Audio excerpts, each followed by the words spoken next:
Sí, ¿verdad? Pe-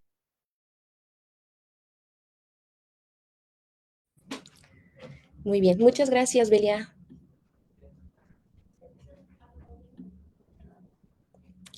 Bueno, sí me escuchan bien, ¿verdad? Muchas Sí, gracias.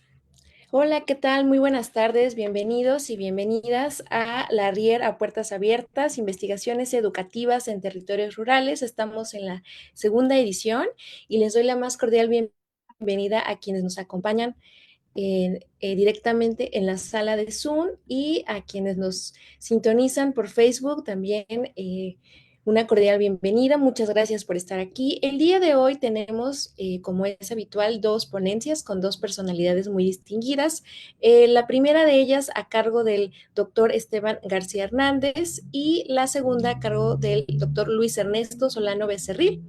Y bueno, como es la dinámica de nuestro seminario, primero presentará el doctor Esteban García Hernández con su ponencia Los saberes docentes presentes en la práctica de educadores en la niñez migrante. Y me voy a permitir leer una breve semblanza para darle la palabra a nuestro ponente. Y bueno, reitero la bienvenida también a nuestros ponentes, un agradecimiento profundo por compartir el día de hoy todas sus investigaciones y por estar con nosotros en esta tarde. Bueno, el doctor Esteban García Hernández es doctor en desarrollo educativo con énfasis en formación de profesores, docente de posgrado en la unidad virtual de la Universidad Pedagógica Nacional del Estado de Chihuahua. Es también miembro del Sistema Nacional de Investigadores e Investigadoras, nivel candidato, y además, bueno, es miembro de nuestra red temática de investigación de educación rural. También ha publicado, recientemente ha sido partícipe ha participado, perdón, como ponente en el primer Congreso Binacional Migración, Movilidad Humana y Humanidades, organizado por la Universidad Autónoma de Chihuahua y la Universidad de Texas en El Paso. También ha sido ponente en el cuarto Seminario Internacional de Educación Rural en América Latina y ha publicado como coautor el libro El estado del conocimiento de la investigación educativa en Chihuahua, Desigualdades Educativas 2008-2018. También es coautor de los estados del conocimiento del decenio 2012 al 2021 del COMIE en el área temática educación, desigualdad social e inclusión, trabajo y empleo. Les doy la más cordial bienvenida, doctor Esteban, y pues adelante con su presentación. Muchas gracias. bien, buenas tardes. Voy a compartir pantalla.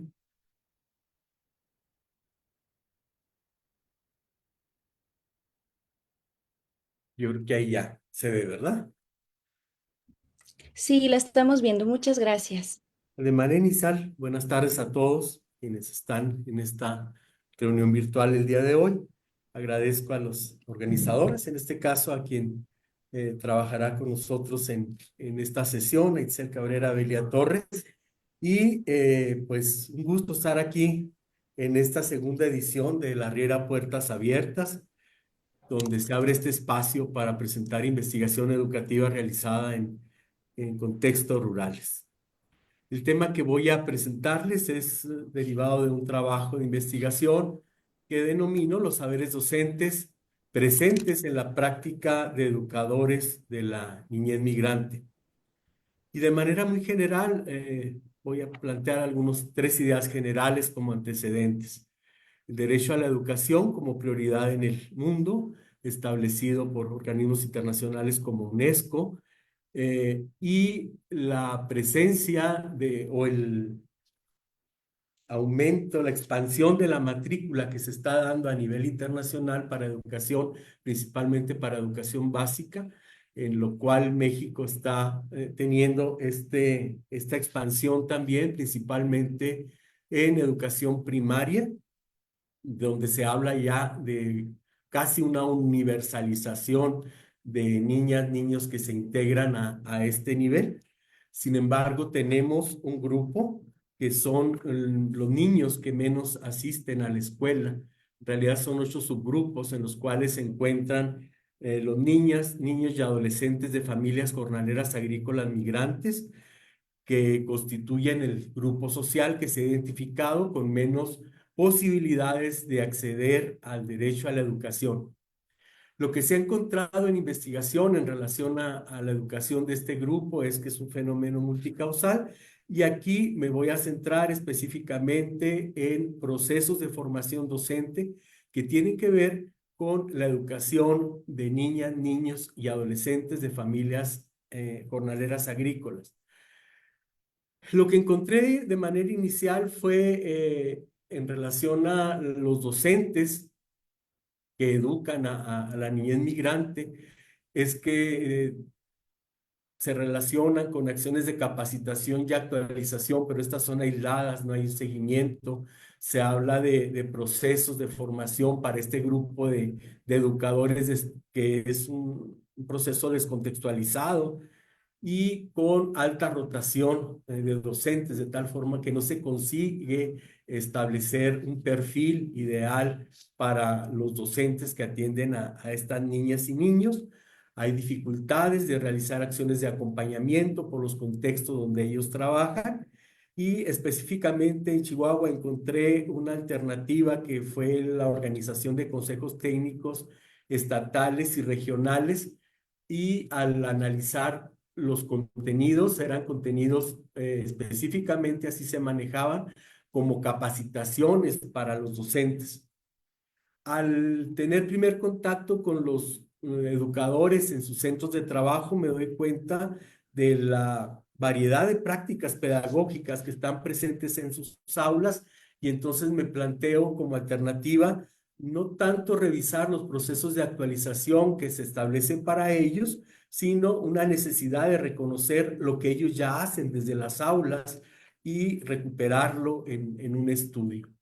En el estado del arte que realizo, encuentro esta tendencia a fortalecer desde fuera del aula, desde instituciones, con varias estrategias, procedimientos para trabajar con este grupo de docentes. Se busca en primer grupo mm, identificar necesidades de los docentes, de educadores de migrantes, y se buscan estrategias para contribuir a su formación. Se busca cómo responder desde expertos, hacer en cuanto a cómo trabajar con ellos para que mejoren sus prácticas sin que realmente conozcan lo que sucede al interior de sus aulas. Y un segundo grupo fue, se trabajó en Sinaloa por un grupo de educadores. Ahorita estaba viendo que está acompañándonos Gloria Castro, ella participó en este grupo, Mireya Nájera, coordinados por el doctor Jacobo en esta proceso de habilitamiento intelectual, donde se realizaron acciones de reflexión y afrontamiento para favorecer la formación de educadores de la niñez migrante. Sin embargo, lo que no encontré fue estudios que analizaran los saberes que se generaban al interior de las aulas.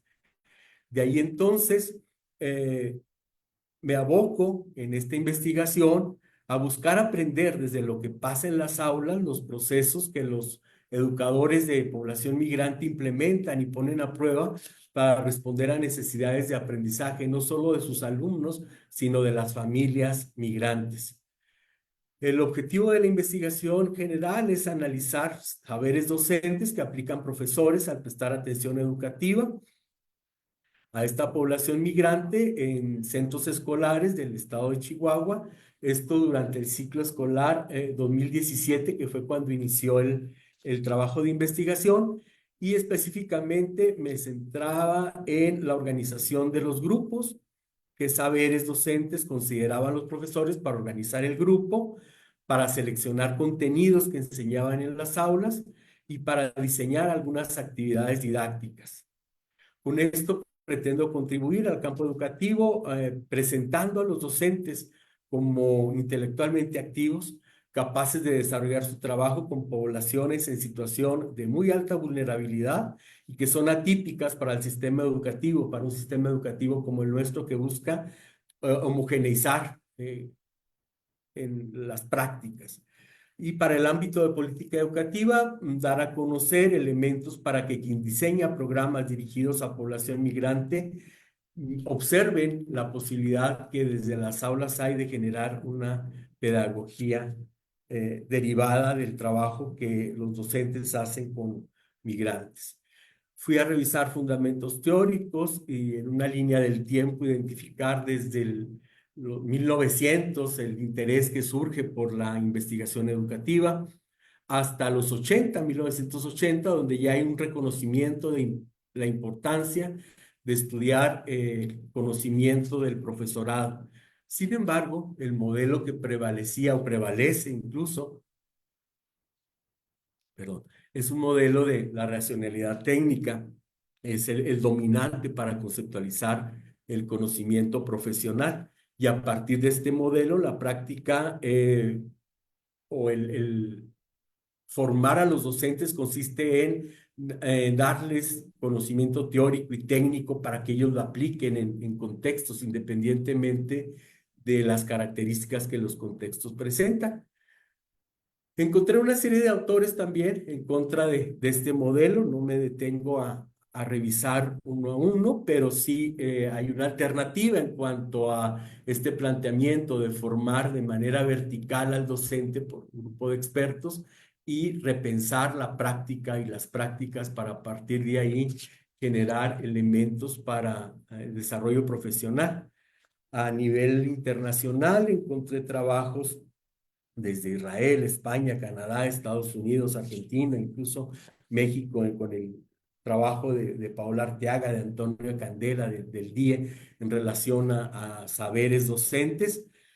Y no me detengo a lo que los autores, recuperé de estos autores, sin embargo, de manera general, eh, coinciden en esta idea de recuperar el saber práctico que los docentes generan en su desempeño cotidiano. De manera inicial empecé entonces a confrontar lo que había observado yo en las aulas con lo que estos autores estaban planteando y quienes me apoyaron más en entender el trabajo que hacían muchos de los docentes que investigué o con los que investigué fueron Seichner y Liston con otra clasificación que hacen que llaman saberes sociales que me ayudaron a entender cuestiones de lo que estaba pasando en las aulas con algunos maestros. Analizar saberes docentes requiere ampliar, ir más allá de lo que estos autores han conceptualizado acerca del saber docente, buscar de acuerdo al contexto categorías más específicas y categorías adicionales para entender este fenómeno. Este es un maestro con los que trabajé. Es un maestro que atiende niños rarámuris, el maestro rarámuri, y está reintroduciendo la lengua rarámuri a estos niños porque los papás no les enseñaron su lengua materna y les enseñaron español. Entonces él está haciendo un trabajo ahí interesante como ejemplo de estos saberes que se van generando en los espacios educativos. El marco interpretativo fue una postura fenomenológica y el alcance de la investigación es comprensivo. Trabajé en 3 regiones agrícolas, en 7 municipios del estado de Chihuahua, con un procedimiento de muestreo de una estrategia de variación máxima y el muestreo fue deliberado por conveniencia, cuidando cuestiones de ubicación, vías de acceso, lugares para pernoctar y la cuestión de seguridad que fue muy importante para poder definir a qué escuelas podía entrar o no. Fue una época donde el problema con el narco estaba fuerte todavía, bueno, está todavía, pero había más problema en este tiempo que hice el trabajo de campo y fue algo que me condicionó para entrar a algunas comunidades. Eh, Trabajé con 25 docentes en 12 centros escolares que tenían organización unigrado, multigrado y multinivel. Básicamente los instrumentos, una entrevista semiestructurada que me permitió acceder a las historias de vida de los docentes, Recuperé experiencias de la práctica docente a partir de videograbaciones de clase y a partir de una entrevista semiestructurada fui definiendo algunas categorías para entender los saberes que ponían ellos en práctica al trabajar con los grupos. En algunas escuelas, en algunos centros, tuve posibilidad de elaborar portafolios con cuadernos escolares y entrevistar a los niños acerca de lo que el contenido del portafolio tenía. Hice entrevistas con estudiantes en Vinas o de manera individual y apliqué 3 grupos de enfoque en 2 de los centros escolares. No me detengo aquí mucho en el protocolo de recolección de información. Básicamente estaba de 3 a 5 días, contando el día de traslado, de llegada, de identificación de características del contexto y los 3 días, el primero con la entrevista semiestructurada, el segundo era la videograbación de clase o de jornada, prácticamente fue de clase escolar. Y el tercer día entrevista al docente con base a la clase que había videograbado y sobre la cual establecíamos un diálogo para entender yo las características de la práctica, los motivos por los que realizaban ciertas acciones. Y el quinto día era ya el traslado y si había algo pendiente aplicarlo. Tampoco me detengo mucho, pero hubo que cuidar las partes de normas éticas al trabajar con niños, hasta la información que tuve que dar en rectoría de la universidad para asistir a estos centros escolares y el trabajo con el director de la Dirección de Atención a la Diversidad y Acciones Transversales para los accesos y los permisos para llegar con los maestros y que autorizaran trabajar durante esta semana con ellos. En el modelo analítico, retomo de Tardif, de Connell y de Elbas la posibilidad de acceder a los saberes docentes si se cuenta con un dispositivo para observar, con un dispositivo para generar la autoobservación de la práctica y generar un diálogo reflexivo o un intercambio con los docentes. Esto fundamentó el trabajo de campo que realicé en estos días con cada docente. Y Schulman establece criterios mínimos para identificar saberes que fue los que utilicé. El tener características del contexto, una descripción amplia del actuar docente que derivé del video y los fundamentos o reflexiones de estos intercambios discursivos con los maestros. Más o menos así quedaría un gráfico de cómo me acercaba a registros de la clase videograbada. Muchas de las clases hice mapeo de clase después de ver la grabación para poder hacer una entrevista a los docentes y recuperar desde ellos qué es lo que estaba sucediendo en la clase que se videograbó y la entrevista inicial me permitía dar contexto. Entonces, este fue como el trabajo derivado en campo. Como resultado son tres momentos: una definición contextual, luego la parte de construcción de categorías y subcategorías, retomando los tipos de saberes docentes, y una etapa donde integro y trato de entender todo en relación lo que está sucediendo en estos centros escolares. En la definición contextual lo que encuentro es un rompimiento, una ruptura de lo que pasa en la escuela al observar características del contexto, características de los alumnos, con la gramática escolar, con estos normativos que hay de lo que desde el deber ser se espera que suceda en las escuelas. Hay una ruptura entonces también aquí lo vemos, en el cronosistema. El ciclo escolar no es el que usa la escuela regular. El ciclo escolar en Chihuahua es un ciclo escolar agrícola que empieza en marzo y termina en noviembre. No hay recesos escolares, durante esos meses no hay vacaciones. Sin embargo, el trabajo infantil presente en todos los centros escolares que estuve es algo que afecta y modifica el número de días que asisten los niños a la escuela, los horarios de entrada, de salida, incluso de los recreos, en cuanto a los ajustes que se hacen para que el niño asista y muchos de los días vaya a trabajar al campo con sus padres. También hay una ruptura en cuanto a lo que se esperaría de grados escolares y alumnos por cuestiones de extredad, que fue lo que estuvo presente en la mayoría de los casos. También hay una ruptura con los principios que se plantean en cuanto a simultaneidad. Es la organización de multigrado y multinivel, una forma que rompe con esta idea de escuela graduada, y la comunicación directa que se esperaría en un sistema regular. Aquí no se da en todos los casos porque los docentes son monolingües en español y requieren de alumnos traductores para trabajar con niños que hablan rarámuri o que hablan un idioma diferente al español. Son niños que vienen principalmente de estados como Guerrero, eh, Chiapas, Oaxaca, y entonces hablan triqui, hablan ñañú, hablan una infinidad de lenguas que el maestro incluso no identifica. Me pasó que decían, es que viene de Oaxaca, entonces mixteco le ponían independientemente de la variante que hablara.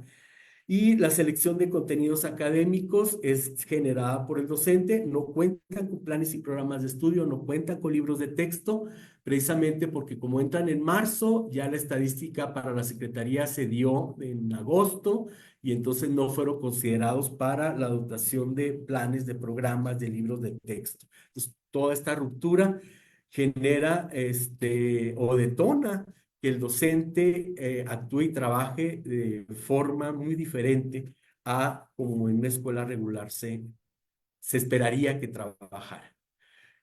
A partir de esto se entiende cómo se generan principalmente saberes de tipo experiencial y esto lo quedaría como concentrado en este gráfico.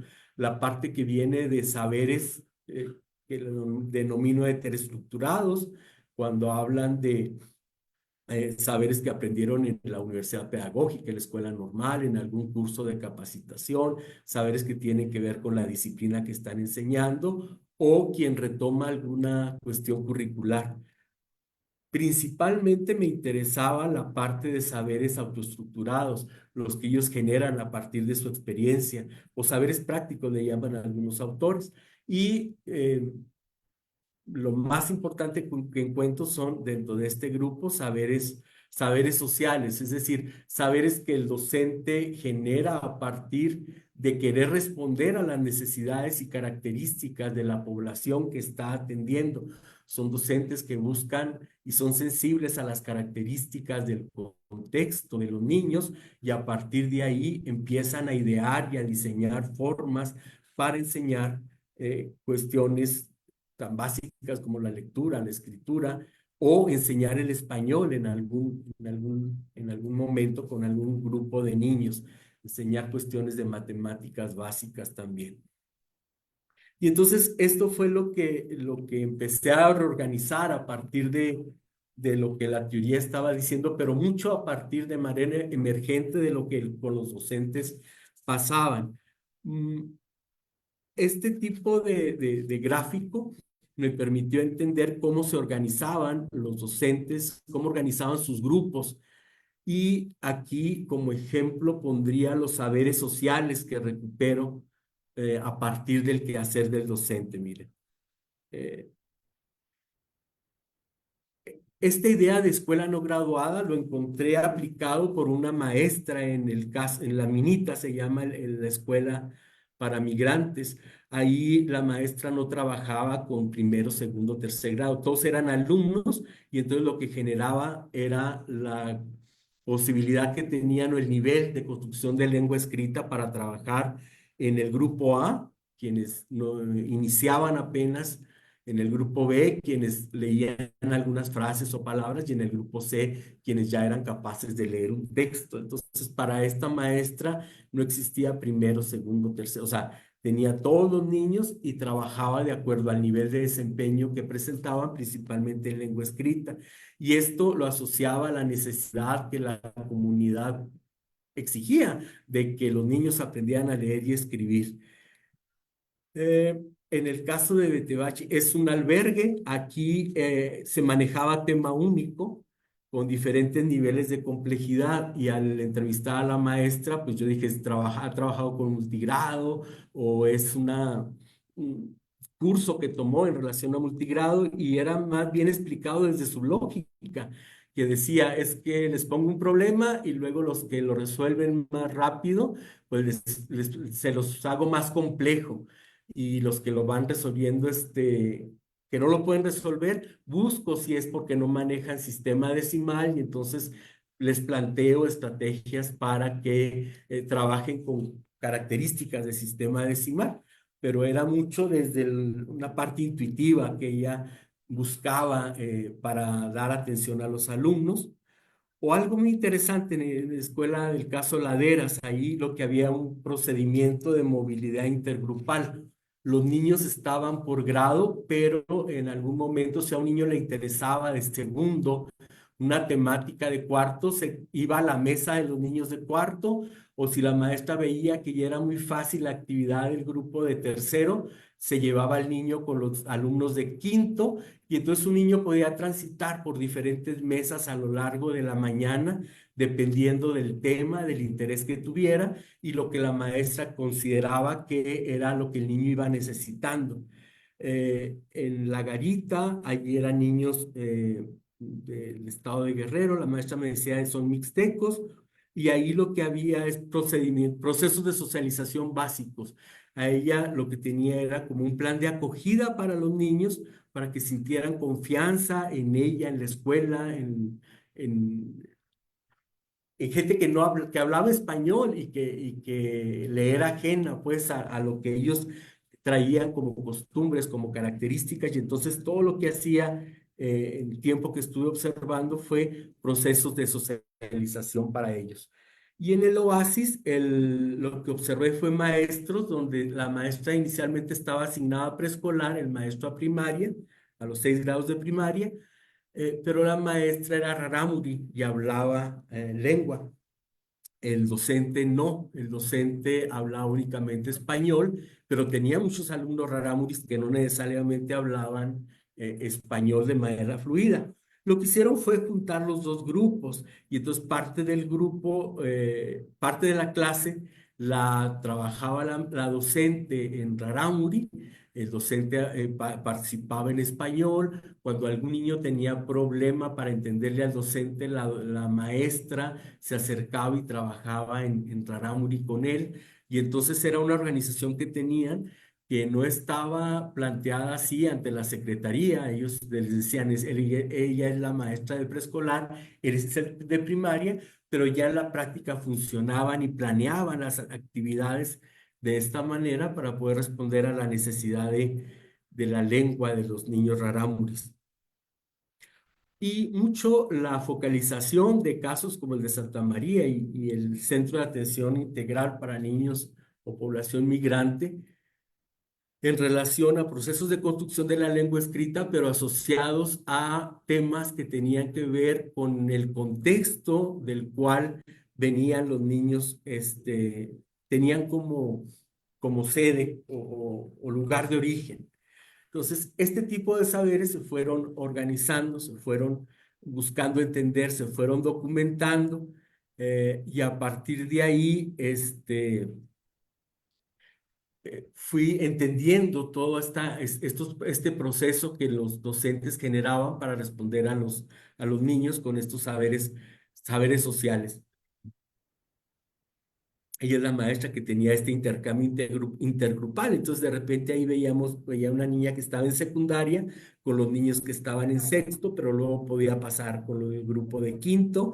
Y entonces había mucha movilidad en estas mesas durante la mañana. Difícil de entender si únicamente se tenía la observación, la grabación. Y era la maestra quien, al ver su video, explicaba y hacía reflexiones de por qué había esa movilidad.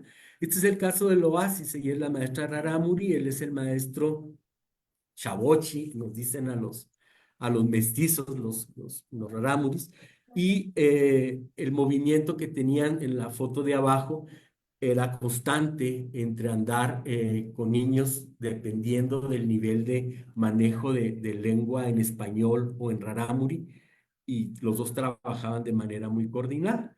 Así como eso, la estrategia fue para ir analizando nuevamente saberes heteroestructurados, la identificación de experienciales, la identificación de saberes sociales. Nuevamente enfatizo aquí la parte de saberes sociales, donde lo que se buscaba en cuanto a contenidos fueran contenidos que atendieran a características y necesidades de las familias en cuanto a organización, en cuanto a trabajo. Y en secundaria, en sexto grado, había esta tendencia a que los maestros buscaran asociar o seleccionar contenidos, no necesariamente de programas de estudio, pero contenidos que ellos consideraban relevantes. Eh, y el caso Miñaca, que les comentaba muy al principio, que es este maestro que reintroduce la lengua rarámuri porque los padres de familia no querían que sus hijos aprendieran rarámuri y desde pequeños les enseñaban español, y cuando él llega a la escuela valora esta necesidad de recuperar la lengua y trabaja un proyecto interesante con ellos al ser el Rarámuri. Y mm, estos con- eh, contenidos relativos al contexto de los alumnos que las maestras del albergue de Tebachi y de Santa María buscaban para vincular a los niños con el contexto en el cual estaban viviendo durante el tiempo de cosecha y en la región de Cuauhtémoc, aquí en la parte de Manzanas. Esta es una de las actividades que les ponía el maestro para enseñarles en rarámuri a niños rarámuris las partes del cuerpo, por ejemplo. Y esto es en cuanto a actividades para leer y escribir, la misma lógica de organización. Esto es para trabajar algo de matemáticas. Y aquí los consideré o los ubiqué como saberes sociales porque si bien trabajan con lectura y escritura, son actividades que buscan recuperar saberes tradicionales de las familias, independientemente del estado o de la región del país de donde los alumnos provinieran. Y aquí la forma de acercamiento de esta maestra para matemáticas era, por ejemplo, introducir la serie numérica. Ella iba con los adultos de la comunidad para que le dijeran el nombre de los números, y entonces a partir de ahí ella empezaba a hablar en mixteco, me decía, y esto les daba mucha confianza a los niños para acercarse a ella y empezar a trabajar esta cuestión básica de matemáticas. Este es el maestro de la comunidad que reintroduce la lengua y empieza a trabajar también con lengua escrita.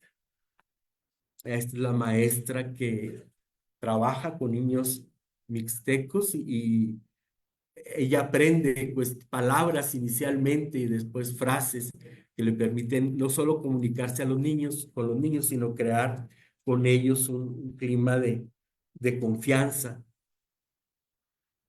Todo esto ya revisado me permite llegar a una tercera etapa donde busco ya entender qué es lo que sucede con estas categorías para tener una explicación y un análisis que me permita, dice Corbin Strauss, generar una teoría emergente. Bueno, mi acercamiento a la teoría emergente fue esta, en relación a que hay una oferta educativa que se dirige a la niñez migrante con esta situación de pobreza y vulnerabilidad educativa, eh, donde se da una ruptura con la gramática escolar en la parte de cronosistema, con los principios definidos del sistema educativo.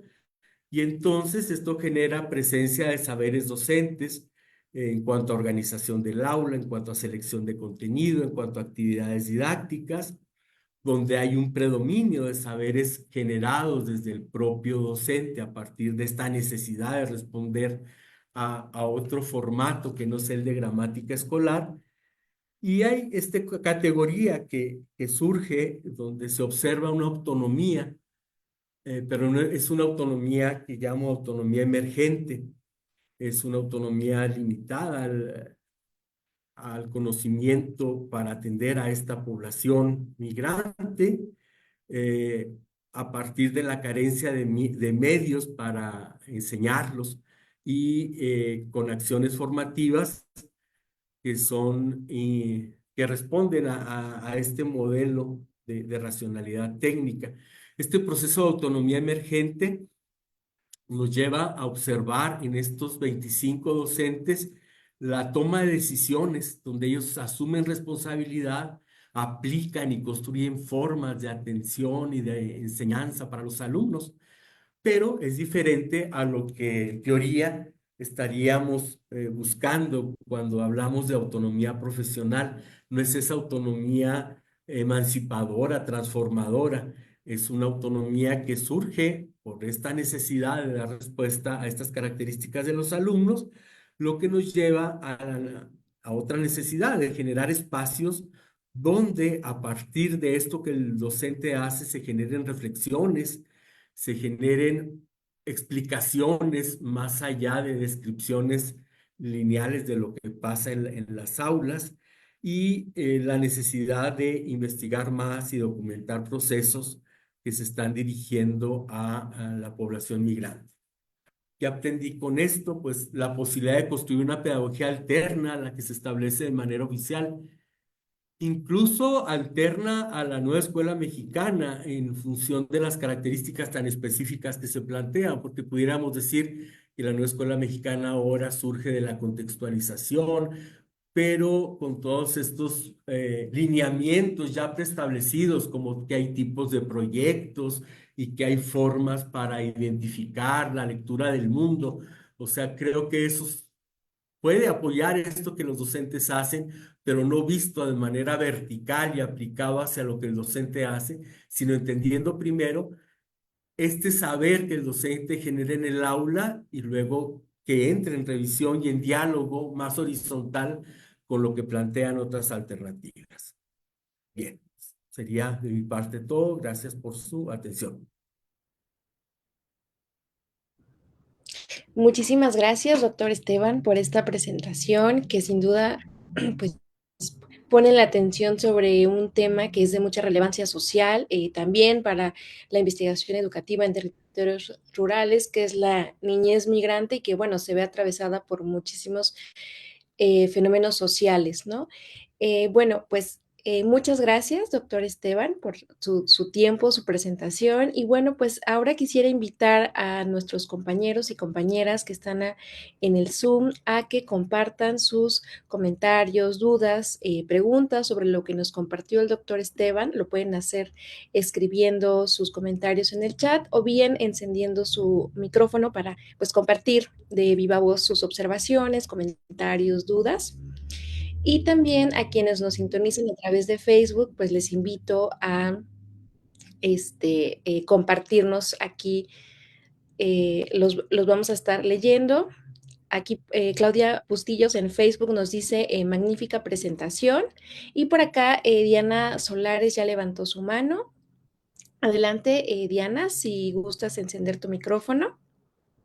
Muchas gracias. Buenas tardes. Muchas gracias, Esteban, por tan interesante presentación. Complejos e interesantes los análisis, los esquemas que compartiste también. Me llama mucho la atención las estrategias, ¿no? Que van tomando, que van decidiendo las y los docentes de acuerdo con las situaciones específicas que se les presentan. Me gustaría saber cuál es la formación y cuál es la experiencia de las y los docentes que observaste y analizaste. Particularmente me lo pregunto porque supongo que no están demasiado tiempo en las escuelas que se instalan en los campos de cultivo, ¿no? Que debe haber movilidad entre, pues, de maestras y maestros. Entonces, ¿Cuentan con una formación inicial que les dé las herramientas, que precisamente les lleva a tomar esas decisiones didácticas que mostraste? ¿Tienen posibilidades de construir esos saberes en la práctica, tomando en cuenta que suelen estar tal vez poco tiempo? En términos de experiencia, formación, ¿qué nos podrías decir sobre estas maestras y maestros que observaste? Gracias. Un gusto, Diana, que estés por acá. Este, de los 25 docentes, ninguno era normalista.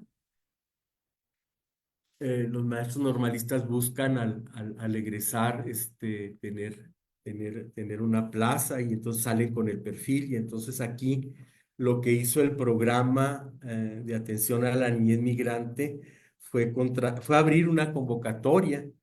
Y ahí lo que tenemos son ingenieros, hay un licenciado en Derecho, hay un ingeniero en sistema agrícola, hay un ingeniero en sistemas computacionales.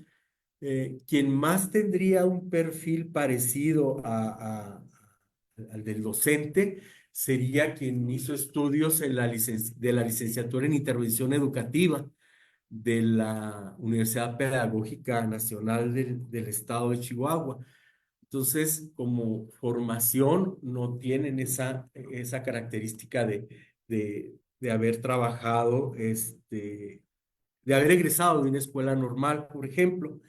Luego el otro punto es el tiempo que tenían trabajando. Era muy variable, es muy alta la rotación que hay. Entonces, eh, habría quien tenía 4 o 5 años, quien más años tenía ahí.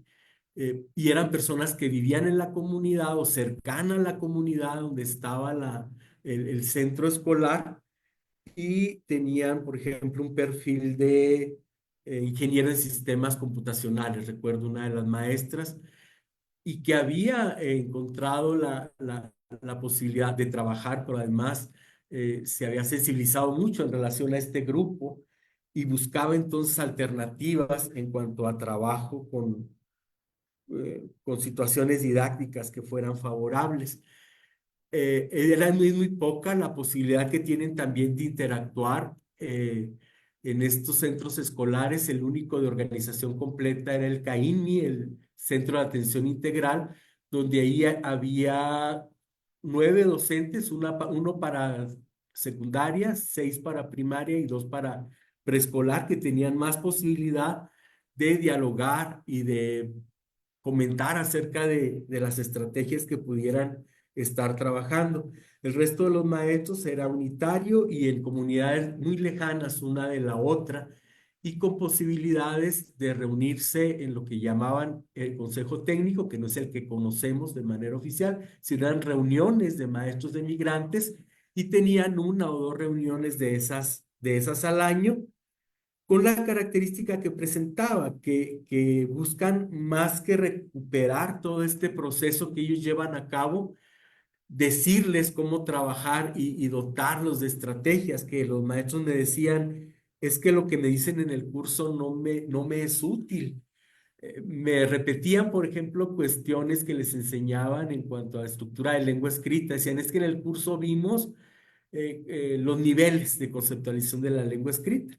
Y me confundían al inicio, decían, usted viene para checar a ver si estamos trabajando, identificando niños presilábicos, silábicos, alfabéticos. No, les decía, yo lo que quiero es pues, ver cómo trabajan, quiero aprender en cómo le hacen ustedes para trabajar con estos alumnos. Ya el segundo, tercer día les bajaba la atención y decía, no, pues yo uso un método silábico o yo compré en esta editorial este silabario o este material y es como yo trato de entender. O no, yo les pregunto cómo les enseñaron en su comunidad o cómo han venido construyendo, aprendiendo a leer y escribir.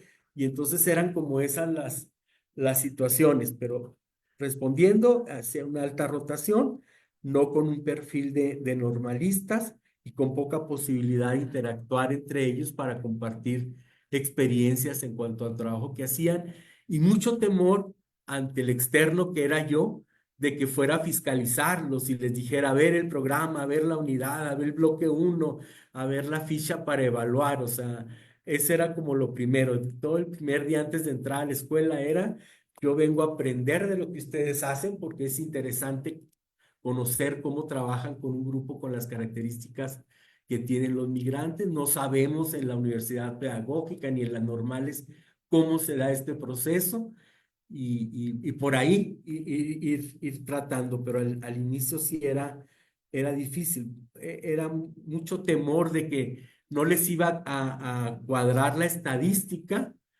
con lo que hacían realmente. Por ejemplo, donde estaba la escuela sin grados, pues sí tenía la maestra todo organizado. A Lupe y a Pedro los tenía en primero, y a Juanita y a Pedrito en segundo, pero eso era para cubrir con la parte administrativa, por si llegaba alguien a checarle, pero ya la dinámica era de movimiento de los niños en función decía, es que estos no saben agarrar el lápiz cuando llegan, entonces empiezo a trabajar con ellos esa parte, independientemente de la edad y sin preocuparse si iban a preescolar, a primero, a segundo, era esa parte de cuestión motriz de agarrar un lápiz, un color, sabe decir su nombre.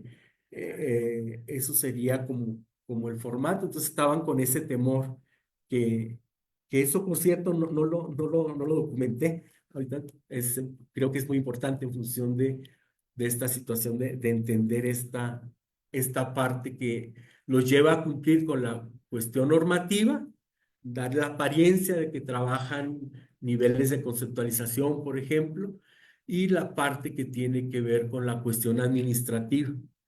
Eh, Eso sería como algo que permite entender también esta cuestión de cómo estos docentes buscan atender estas necesidades de los alumnos.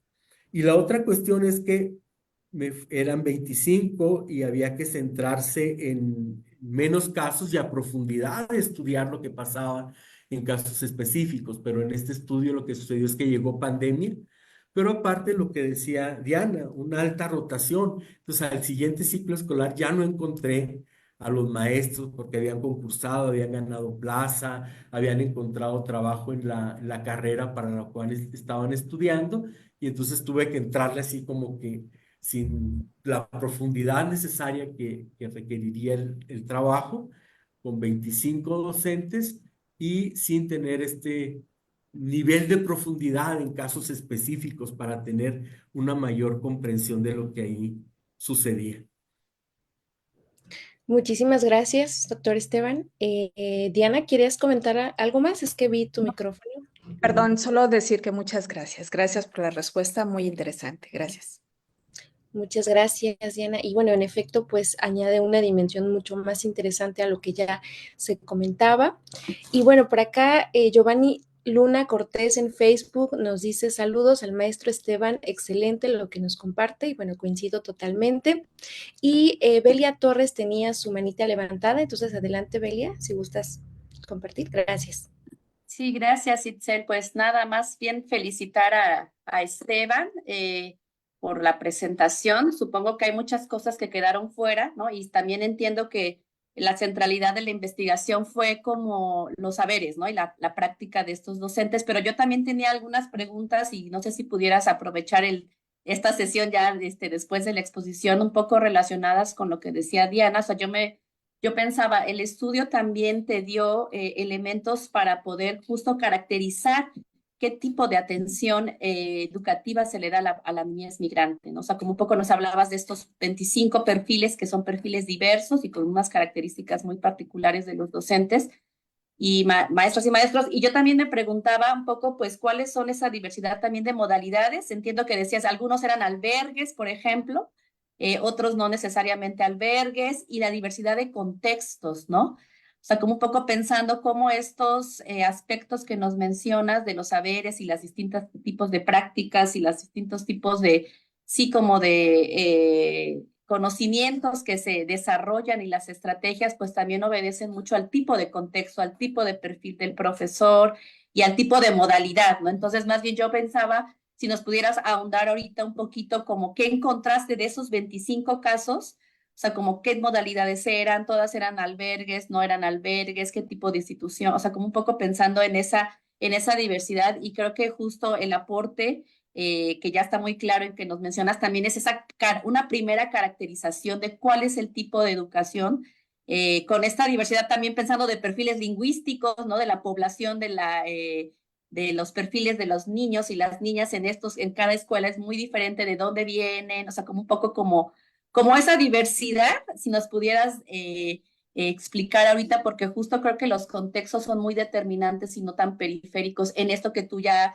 los resultados que nos presentas, ¿no? Como específicamente de los saberes. Entonces, igual y aprovechar el ratito que queda para que nos pudieras como describir un poco, ¿no? ¿Qué encontraste en ese sentido de las diferencias contextuales en estas 25 casos, ¿no? Que se especificaron en algunos, pero como por ahí iba la pregunta. Gracias, Esteban. No, pues saludos Giovanni y Delia. Respondo a esta parte más del contexto. Lo primero que encuentro como necesario de entender es esta parte de prácticas unigrado en 6 de primaria y 2 de preescolar, donde se trabajaba en el Centro de Atención Integral para la Niñez Migrante, el CAINMI, en el estado hay uno, único, por eso busqué llegar a él porque era como un caso atípico y sería la práctica con con niños en unigrado. Sin embargo, al interior del unigrado, lo que determinaba mucho era el nivel de lectoescritura que los niños tuvieran. Y entonces ahí había estrategias, por ejemplo, de sexto grado, donde se entendía el trabajo del docente a partir de la organización que hacía. Trabajaba temas comunes y no entendía uno que era sexto grado por la temática que estaban trabajando.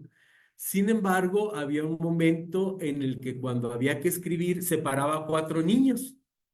Y entonces ahí la lógica era que esos 4 niños tenían 12, 13 años, pero no sabían leer y escribir.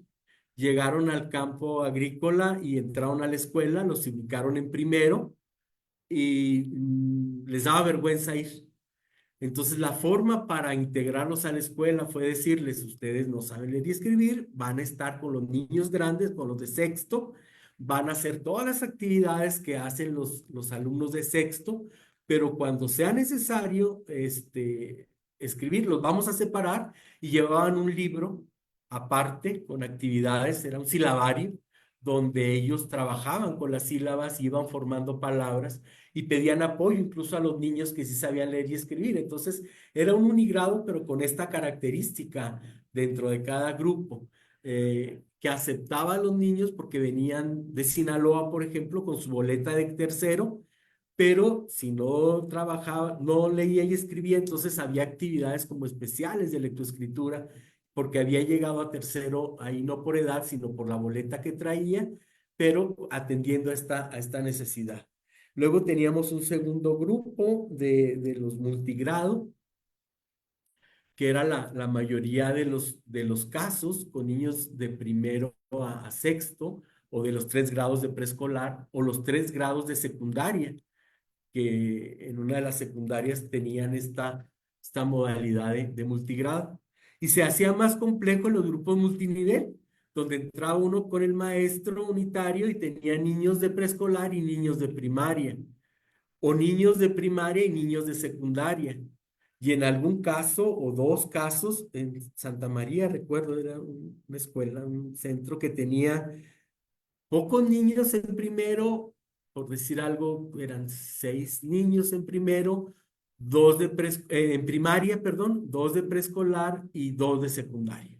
Entonces, había ahí una cuestión de trabajo con eh, 3 niveles de básica. Eso en cuanto a la organización. En cuanto al tipo de escuela, también era determinante, como dice Belia, esta parte de quienes estaban dentro de la escuela, la escuela tenía perdón, el albergue tenía una escuela, tenía 1 o 2 salones, dependiendo del tamaño del albergue, Y a partir de ahí era la posibilidad que tenía el maestro no únicamente de convivir con los niños, tenía asignado un cuarto dentro del albergue y entonces convivía con ellos durante todo el día. Estaba a cargo de ellos no únicamente en la escuela, sino podía en la tarde decir que era tiempo de que se asearan o de que prepararan su comida o de que atendieran al niño que andaba solo por ahí en el albergue. Y entonces era otro tipo de relación que se establecía si el maestro vivía en el albergue y el albergue contaba con la escuela. Había otra posibilidad de niños que no estaban en el albergue, pero el productor de la, que había contratado a los padres de estos niños mandaba a los niños en una camioneta. Era inusualmente un productor agrícola muy consciente que daba mucha importancia a la escuela y ponía la camioneta para que llegaran los niños al albergue, a la escuela que estaba ahí en el albergue, en una comunidad. En otra comunidad, caso contrario, lo que pasaba era que estaban los niños en la escuela estaba al centro de la comunidad y a partir de ahí estaba la cuestión de que cuando necesitaban niños para el corte de chile, llegaban pitando las trocas y salían los niños pues, de todas las edades a subirse a la troca para ir al campo a cortar chile porque el productor requería que ese chile se cortara para que no se echara a perder la producción. Entonces, ahí la escuela era como el centro de identificación de mano de obra y entonces era otro tipo de dinámica que se daba porque no estaban en el albergue o un albergue donde había se llama el Oasis, está rumbo a Ojinaga con frontera casi Estados Unidos, a una hora, como para ubicarnos. Y esos campos son de menonitas. Y entonces los maestros no tenían alumnos inicialmente porque todos, llegaba el camión por los trabajadores y se iban a trabajar todos los niños. Entonces habló el maestro con el menor en relación a explicarle que era ilegal, que estaba establecido, que los niños no podían trabajar, y él sin ningún problema dijo, pues ya no voy a dar la orden de que no se los dejen subir al camión en las mañanas. Y entonces trabajó, y realizó eso y fue como la escuela se nutrió de niños de ahí del albergue, porque estando en el albergue estaba sin estudiantes. Claro que esto tuvo repercusiones después con los padres de familia, que hubo un reclamo porque no les alcanzaba para comprar los alimentos. Y pues la historia ahí está muy interesante porque en este albergue no les alcanzaba porque era una tienda de raya. En este siglo, imaginen la tienda de raya antes de la revolución. No les iba a alcanzar nunca porque los precios estaban muy arriba del costo real. Lo que hace el maestro es ir a la presidencia municipal de Ojinaga y mandan un camión cada semana, que es cuando les pagaban, y los llevaban a la frontera. Y ellos llegaban con mucho mandado, decían, es que nos está alcanzando. Pero imagínense los precios de la frontera. Es Ojinaga, frontera con Presidio, Texas. Es caro. Pero para ellos se les hacía barato en función de lo que era la tienda de raya que estaba establecida ahí en el albergue. Entonces, son historias así que se van dando que de repente son más interesantes que mi investigación, como estudios en función de estas dinámicas, pero que te van enseñando cómo el docente asume responsabilidad, cómo el docente genera estrategias, cómo el docente no está supeditado a que le vayan y le den un curso. O sea, ellos nos podrían enseñar muchas cosas de lo que se va generando en este grupo. Y así pienso que tendría que estar dándose, no sé si haya estudios con grupos en situación de muy alta vulnerabilidad en otros contextos y que están siendo, no son visibles. Estamos mucho en la idea de llevarles, de darles, de que el experto haga, que el experto diseñe, que genere estrategias, que les dé los lineamientos, desconociendo toda esta situación que podría enriquecer mucho lo que también desde la teoría se puede estar llevando. Entonces, eso en cuanto a albergues, en cuanto a tipo de organización. Hay otros que son aulas móviles y en esas aulas móviles eh, tienen todas las condiciones, o sea, son aulas móviles las que me tocó visitar, que tenían 2 computadoras, que tenían refrigeración en tiempo de verano con 40 grados o 38 grados en la parte donde estaba el aula. Era muy cómodo estar en el aula con estas características, pero varía mucho pues esta posibilidad de no es homogéneo, pues depende mucho de dónde llegue el niño, con qué maestro le toque y cómo va a afrontar esta parte de la lengua, por ejemplo. Muchísimas gracias, doctor Esteban, por ampliarnos este panorama que sin duda, como bien señala, pues hace muchísimo más interesante y profundo y necesaria esta investigación en la que, bueno, pues demuestra que la figura docente trasciende pues estas fronteras escolares. Y voy a dar lectura a 3 comentarios más. A lo mejor ya no da tiempo de extendernos tanto, pero aún así no quiero dejar de leerlos. Por acá Marta Alicia Mejía Ramírez en Facebook nos dice, bueno, pregunta, ¿qué elementos comunes de los saberes autoestructurados se dan en cada uno de los casos? Eh, También comenta que ciertamente son muy pocas las investigaciones sobre los saberes docentes y ella menciona que acaba de concluir un estudio sobre esta temática en Zacatecas y le gustaría tener acceso al informe que usted realizó, a la investigación realizada y de igual forma compartir el suyo. Y por acá en Zoom, bueno, nos dice aquí iPhone, no está el nombre, pero comentan, conozco ese albergue de Ojinaga, las familias son violentadas, ganan bien, pero ahí mismo les venden mandado a precios súper elevados.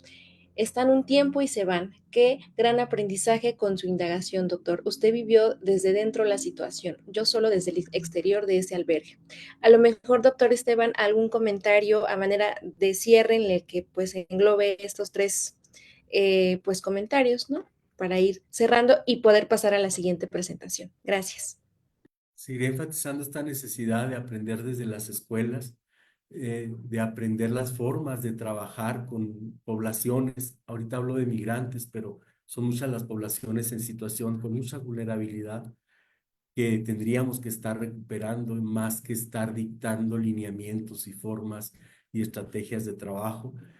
Tenemos quienes hacemos investigación la necesidad de ser sensibles, ser humildes en cuanto a que no conocemos este tipo de contextos y así llegar a buscar entender lo que ahí sucede, lo que está planteándose también como alternativas y generar encuentros con los docentes porque no llegan a valorar todo esto que hacen, ¿eh?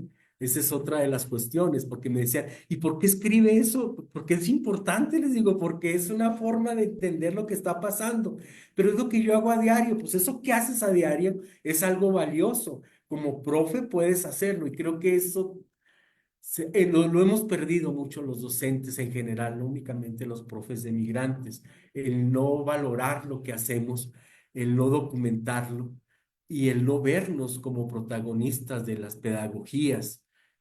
Nos han enseñado y hemos aprendido que es el experto, es el que sabe, es el que va a tomar los cursos y nos habla en un idioma y en un lenguaje que nos puede resultar ajeno, que es lo valioso. Y callamos nuestra voz y callamos nuestra experiencia, callamos la posibilidad de dar alternativas más pertinentes a la población con la que estamos dando. Creo que eso sería más allá de pensar en los migrantes, de pensar en quienes somos profes, quienes somos magisterio, quienes trabajamos en las escuelas, ¿sí? Necesidad de recuperarnos como profesionales. Así es, Gracias. muchísimas gracias, doctor Esteban, por este último comentario que sin duda es también esperanzador en cierto sentido. Y bueno, Gloria Castro nos dice también muchas felicidades para el doctor Esteban por tan detallada investigación con maestros de población migrante en el estado de Chihuahua. Y doctor Esteban, muchísimas gracias de verdad por hoy compartir con nosotros esta investigación tan relevante. Muchas felicidades también por llevarla a cabo. Y bueno, pasaríamos a la siguiente ponencia para también dar el espacio necesario a maestro Luis. Entonces, pues, muchas gracias. Seguimos con la siguiente. Sí, gracias, Itzel. Bueno, vamos a presentar a los ponentes. En el cartel estaba solamente Luis Ernesto Solano, pero nos va a acompañar también la maestra Mayo Mesa Trejo, ¿no? Entonces, voy a presentarlos antes de iniciar con su presentación. Entonces, voy a decir alguna información breve para que las personas que no los conozcan, pues tengan referentes.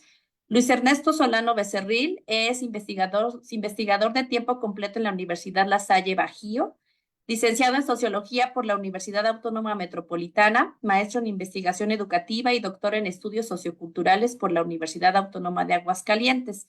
Pertenece al Sistema Nacional de Investigadores e Investigadoras de México, es miembro de la Red Temática de Investigación en Educación Rural del Consejo Mexicano de Investigación Educativa y coordinador general de la Red de Investigación en Estudios sobre Interculturalidad del Sistema Internacional de Investigación Lasallista, RILSA. Y también se encuentra el día de hoy Mayo Mesa Trejo, que es licenciada en Derecho por la Universidad La Salle Bajío. Actualmente es docente en la Universidad La Salle Bajío. Asimismo, es directora del Centro de Desarrollo Indígena Loyola, espacio que acompaña a las personas de pueblos originarios en el ejercicio de sus derechos humanos, fortaleciendo procesos de autonomía y buen vivir. Activista y educadora en movimientos de promoción y defensa de derechos humanos, tanto en colectivas locales como en movimientos internacionales. Y la ponencia que nos van a presentar tiene como título Pautas para el acceso a una educación intercultural para la niñez y adolescentes jornaleros agrícolas en León, Guanajuato. Nada más recordarles que tienen 30 minutos entre los dos para que podamos escucharlos y también para poder tener al final pues una sesión de preguntas y comentarios y retroalimentación del público. Y bueno, más bien también agradecer Luis y Mayo por su presencia. Adelante, les doy la palabra. Buenas tardes. Antes que nada, pues muchas gracias por invitarnos y empezaré yo, más sí haciendo de conocimiento que sí está Mayo, pero también está Fabiola Hernández. Entonces, rápidamente doy contexto de este trabajo y es una investigación que se realizó junto con el Centro de Desarrollo Indígena Loyola. Entonces, es por eso que aquí están abajito, bueno, yo no sé, ya se ve la pantalla, ¿verdad? Sí, ok.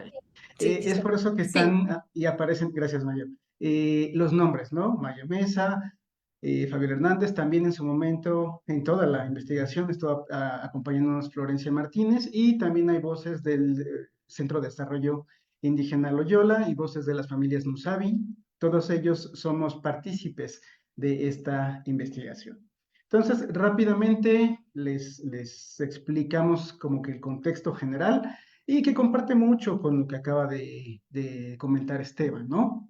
Específicamente hablando de Guanajuato, pues según el informe de gobierno, el último informe de gobierno, pues somos el 7º lugar en producción agrícola a nivel nacional y entonces por ello también somos un territorio que de alguna forma atrae y permite la movilidad de familias jornaleras agrícolas, ¿no? En sus tiempos de siembra y de cosecha, principalmente chile, y hay otros elementos, cebolla, etcétera, ¿no? Aparte de que también tenemos vecinos, estados vecinos como Michoacán, Jalisco, tenemos migración de parte de personas de Guerrero y de Oaxaca, y entonces en León, Guanajuato, hay una diversidad cultural que está presente, pero pocas veces es visibilizada y documentada.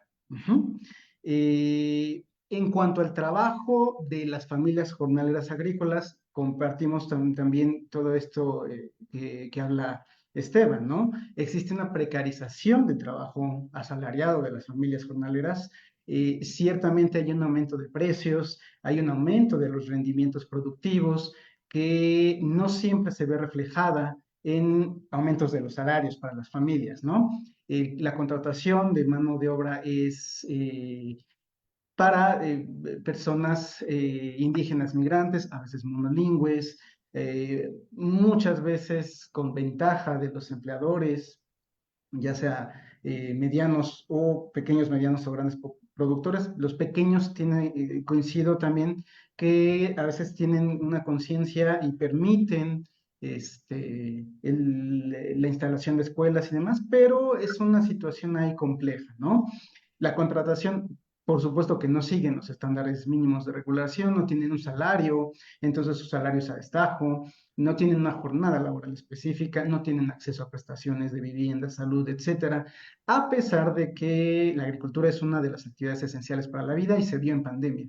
Todo se suspendió, excepto la parte de sembradíos, la parte del trabajo jornalero, etcétera, ¿no? Entonces, se nota que son familias que tienen ahí una situación muy compleja, ¿no? En lo educativo está muy, a pesar de que son pocos trabajos los que hacemos para estas poblaciones, sí está muy documentado todas estas desigualdades, ¿no? Y solo menciono tres porque no quiero profundizar en esta parte. De estos tres documentos está el de directrices para mejorar la atención educativa de los jornaleros agrícolas del INE en 2016, ya casi cumple 10 años ese documento, y si lo analizamos, muchas de las problemáticas siguen vigentes, ¿no? Hay un capítulo, sí, en los últimos estados del conocimiento del COMIE, que justo trabajé con Esteban, y también ahí se hace una recopilación de las investigaciones de los últimos 10 años, y acaba de salir también este año este texto de atención educativa a niñas, niños y adolescentes de familias jornaleras de Mejoredu, que muestra también una situación, es interesante porque muestra desde la perspectiva de directivos lo difícil que puede ser. Entonces, pero a lo que voy es que está muy documentado estas desigualdades educativas, y es que se dan precisamente por varias razones, ¿no? La falta de pertinencia cultural, la falta de espacios adecuados, luego si es que hay escuelas, hay ocasiones donde no hay escuelas, ¿no? Y se ponen, y me ha tocado debajo de árboles. Luego, si hay escuelas, pues no les dejan utilizar las instalaciones y solo los dejan trabajar en los patios, etcétera. Entonces, el espacio no es lo más adecuado posible. Eh, la cuestión de los docentes, que no es culpa de los docentes realmente, es como una falta de programas que formen docentes para estas poblaciones específicos, falta de materiales, un desconocimiento de la lengua. Acá en Guanajuato eso sucede. Hace 2 años tenían un traductor para todas, un solo traductor para todas las escuelas jornaleras agrícolas migrantes, y pues, para un traductor completamente se veía muy rebasado. Ajá. Entonces, todos estos elementos impactan negativamente en su desarrollo educativo, ¿no? Y sí es cierto, es que la población de niñez y adolescencia jornalera agrícola migrante es una población muy específica, hay elementos de mucha movilidad, esta movilidad depende de los tiempos agrícolas, pero también depende de los intereses de los productores, es muy variable, ¿no? Hay un elemento de monolingüismo o español como segunda lengua hablada, o en ocasiones también una pérdida de la lengua, que también lo documenta Esteban y también está documentado en otros lados. Y es importante entender que las lógicas de las políticas públicas no están pensadas para atenderlos, ¿no? Por ahí había una frase de Carlos Rodríguez, que ha trabajado este tema y me gustó, y lo llevamos aquí otra vez, ¿no?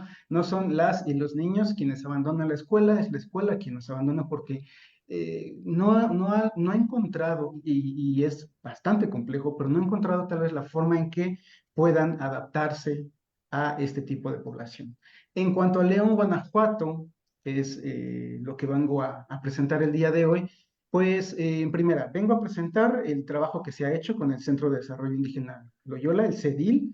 El CEDIL existe desde hace 12 años, y si bien es cierto que inicia el CEDIL con una labor de acompañamiento de las familias jornaleras agrícolas e inicia con una visión más humanitaria, ha transitado a desarrollar modelos educativos específicamente para esta población. También pasa por una concientización para que puedan exigir atención justa y culturalmente pertinente por parte del Estado. Y si bien es cierto que León, Guanajuato es una ciudad muy, muy particular, porque estamos dentro de este zona de grandes clústeres industriales del Bajío que van desde Zacatecas hasta Querétaro. Aún así tenemos población rural, y aún así tenemos este tipo de características, ¿no? Entonces el propio CEDIL dice que acompañan en lo rural, pero en lo rural dentro de un territorio global, ¿no? ¿Dónde se le ponen los audífonos? Gracias. Entonces, se apoya en una ruralidad dentro de lo global y una metáfora que es muy utilizada también por el Centro de Desarrollo, que es en territorios de guerra. ¿Pero por qué? Y es metafórica porque si bien es cierto, no estamos tal cual, y lo dudo por los eventos de ayer, no estamos tal cual en situación de guerra, sí se nota alta violencia, explotación, desplazamientos forzados, este, y una serie de características dentro del propio estado y dentro de la propia ciudad que sí pareciera que estamos en un contexto así. Con toda esta cuestión y el trabajo con el Centro de Desarrollo, empezamos a hacerlo a través de un enfoque de investigación, acción participativa. Entonces, nos reunimos con un enfoque ciertamente horizontal y basado mucho en investigación cualitativa, ¿no? Por ahí hicimos algunas entrevistas a padres de familia y algo que es interesante es que nos sentamos a hacer mesas de trabajo con este centro, ¿no? Entonces, en estas mesas de trabajo, decíamos, pues el conocimiento y lo que se va a trabajar se conforma con estudiantes de servicio social profesional, un investigador, directivas, maestros, maestras del propio centro, incluso se invitó a la cocinera porque también es parte de este centro de desarrollo y también es parte de la comunidad y entre todos hicimos grupos de trabajo, ¿no? Empezábamos con algo bien simple, que es qué se entendía por interculturalidad, para luego saber cómo esto se aterrizaba en su propuesta educativa. Y entonces, bueno, ya en el desarrollo de la investigación, las colegas del centro me comparten que tienen un posicionamiento ético-político, y eso es lo que significa PEP, ¿no? Tienen un posicionamiento ético-político que tiene varios puntos. Es feminista y atiende la cuestión de género, enfocada en el desarrollo de los derechos humanos, está hecho para atención de las niñeces principalmente, con un enfoque intercultural y que reconocen la deuda histórica que existe para los pueblos originarios y para la población de estas características, ¿no?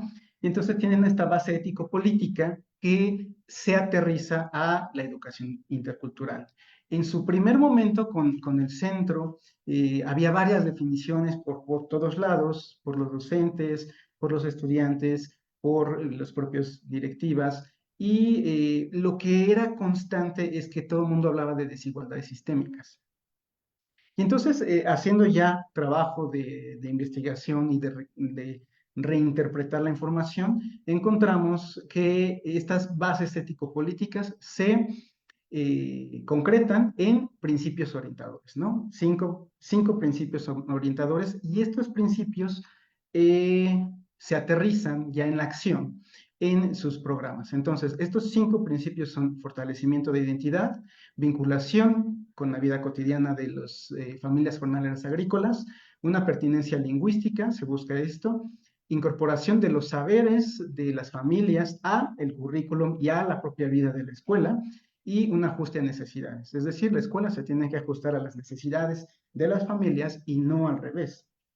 Y a partir de estos elementos se ven aterrizados en los programas que ellos tienen, que ahorita los menciono 3, pero son las colegas quienes les van a hablar precisamente de estos programas, ¿no? Uno que es el Navalí, que son campamentos campamentos de educación, ellas se las explicarán. Nenemi, que ya es la escuela y la institución con enfoque intercultural, Casa de los Pueblos y otros. Algo que es importante es que el personal se refiere a sí mismos como acompañantes. Entonces, es una educación que se ajusta a las necesidades de las familias, de las niñeces y adolescencias, pero que el propio personal no tiene la directriz, sino que los va acompañando en todo el proceso educativo.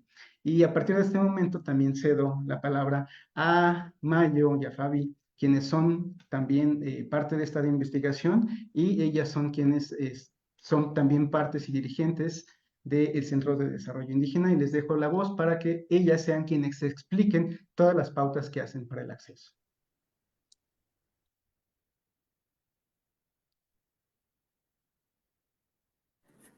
Bien, sí, muchísimas gracias Luis y gracias a quienes están viendo esto, porque sí ha sido un camino, pues claro, de recuperarlo, de organizar la información, pero también pues un camino que va antes de nosotras, está con nosotras y seguramente seguirá, ¿no? Yo justamente les invito a que puedan aquí ver esta foto muy poderosa, ¿no? También de un niño en los campos agrícolas y con esta foto les cuento que el Centro Indígena pues somos una organización de la sociedad civil y tenemos cerca de 30 años acompañando en distintos procesos a personas de pueblos originarios en nuestro territorio, ¿no? En León, Guanajuato. Y lo hacemos principalmente a partir de 3 programas o a través de 3 programas. Uno es la Escuela Intercultural Nenemi, en donde es una escuela con preescolar, primaria y secundaria, en donde asisten niños, niñas y adolescentes de pueblos originarios. Otro se llama Casa de los Pueblos y es un programa donde se acompañan algunos procesos de autonomía económica o también con niñas y niños utziles que están trabajando en los cruceros. Y otro programa es el de acompañamiento a personas jornaleras agrícolas migrantes. Y ahí está este proyecto que se llama Navali, que es el que mencionaba Luis y del que también estaremos hablando ahorita en estas pautas que queremos compartir con ustedes. Entonces, bueno, vamos a comenzar con esta primera pauta. Gracias, Mayo. Vamos a intentar nosotras hacer esto a modo de conversación. La experiencia la compartimos nosotras, pero han participado muchas personas, ¿no? Entonces, cuando hablamos también de estos procesos, pues intentamos tejer conversación. La educación no está aislada a otros derechos y compartirles que desde estos 3 programas que tiene el Centro de Desarrollo Indígena Loyola, acompañamos procesos pedagógicos y también miramos que está presente nuestra integralidad como personas. Específicamente con el acompañamiento a niñas y niños tzotziles, con el colectivo Achlum, mapeamos cruceros para identificar nuestro territorio dentro de la ciudad. En el caso de los campos agrícolas, en donde acompañamos a niñas y niños, a familias jornaleras que vienen del estado de Guerrero y que son de la cultura nasabi o mixteca, como se les conoce, acompañamos situaciones no solo de salud, también está presente algunas situaciones de educación, está salud, ahí hemos documentado muertes maternas de adolescentes y también buscamos fortalecer procesos de soberanía alimentaria.